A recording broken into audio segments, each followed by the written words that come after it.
কি জন্য দেশ স্বাধীন করেছি, কার কথায় দেশ স্বাধীন করেছি, কার আহ্বানে দেশে হাফ প্যান্ট পরে যুদ্ধে দিয়ে চলে গিয়েছি। বাবাকে 17 মাইল রিক্সার নিচে পায়ে উঠিয়ে রাজাকাররা ধরে নিয়ে গেছে নোয়াখালী শহরে, তোর ছেলেকে ইন্ডিয়া থেকে ফেরত আনতে হবে।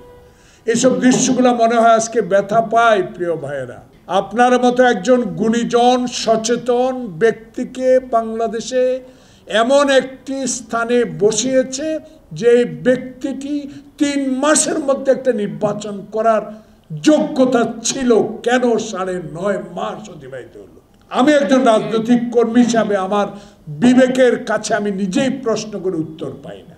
কেন বাংলাদেশ জাতীয়তাবাদী দলের সিনিয়র লিডাররা সালাউদ্দিন, আব্বাস, গয়েশ্বর, ডক্টর কুমসার হোসেন, মঈন খান, নজরুল ইসলাম খান, দলের যে প্রতিনিধি প্রত্যেক দিন রিজভী আহমদ সাহেব বলতে হবে নির্বাচনের কথা, তখনকার চিফ জাস্টিস শাহাবুদ্দিনের কথা আপনার মনে নাই? তখনকার চিফ জাস্টিস যে অন্তর্বর্তীকালীন তত্ত্বাবধায়ক সরকার প্রধান থেকে 3 মাসের মধ্যে সকল সংস্কার করে নির্বাচন উপহার দিয়েছে, সেটা আপনার মনে নাই? তা আপনাকে কেন 9.5 মাস অতিবাহিত করতে হবে?